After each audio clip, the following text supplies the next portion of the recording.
Hi there. Today we are looking at another MasterGMAT complete the argument question, as you can tell, of course, from the little blank left over here. And your task today is, if you paid attention to our last video on this question type, I want you to try and break down the argument and really think about what the question is asking you. So you're going to give this question a try yourself, but really maybe even take notes on how you break down the argument and what the blank is asking you to do. Okay, so if you want to give it a go, take however long you need right now to do so, and try the question out, and then unpause the recording when you're ready to listen to the explanation. So those of you who want to try, pause the recording now.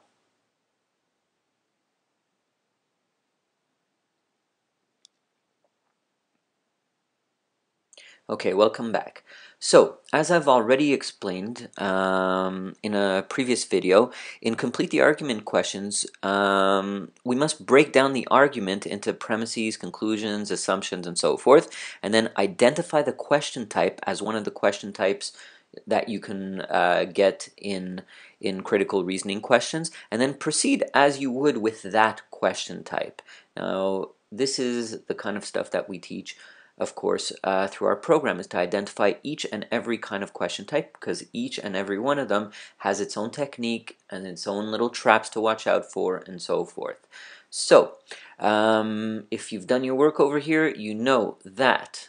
Oh, and a side note, this is a little more advanced than our first one, all right? This is kind of lower advanced, okay? Just so you know where you're at. Okay, so the first sentence is basically a premise. We know about the chemical compound that's been developed, that's supposed to work at later stages of embryonic development. And then, second sentence, all the way to here, is also a premise. It tells us about its efficacy, which is it reaches an active depth of up to 20 feet. First part of the third sentence, the inventors of the compound are aiming primarily at offering it as a method for controlling the number of jellyfish. This is what they hope to do, so it's the conclusion. You got to be careful here. You need to know how to break down the argument. That's the conclusion, and then the other part over here, more important, right before the blank, although this will clearly be unsuccessful since. Well, you have the since, which tells you that what's coming up is proof or premise or data. And the first part, although this will be clearly unsuccessful, tells us that we're attacking the inventor's conclusion that it's going to work as a controlling method for the numbers of jellyfish. So basically what we're looking for is something that actually weakens the conclusion in the end. So this is really a conclusion weakening question. So hope that was clear. Let's go through the answer choices together. A.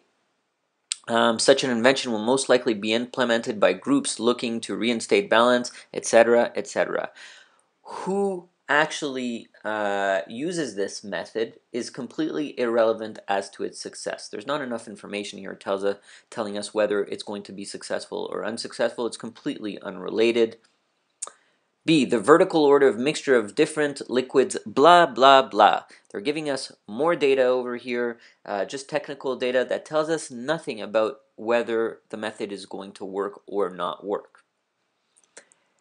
C, the planula, a pre-embryonic creature spawned from a jellyfish pair, may swim freely in the ocean for several days before reaching the destination on the sea bottom.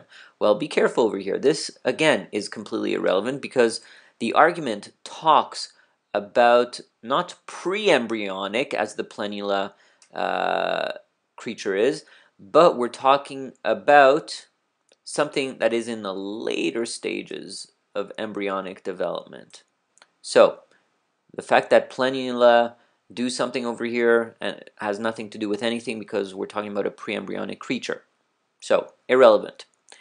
D. Shortly after fertilization, jellyfish larvae become plant-like polyps, which rooted to the seafloor facilitate budding and the final release of offspring. Now, if the whole process takes place on the ocean bed or ocean floor, then we have to question what the inventors are saying over here, because the inventors are claiming that it's active for a depth of up to 20 feet, but not below that. Therefore, this actually contradicts what's over here. Therefore, this answer choice actually weakens the conclusion that it's going to be an effective method of control for jellyfish. Does it make sense, right? So we keep this answer choice over here and go to E. Jellyfish are either male or female, and through the release of sperm and eggs into the open water perform fertilization. Do we care about their fertilization technique? Does this tell us anything about whether later in the embryonic development they're going to be affected by this chemical? Not really.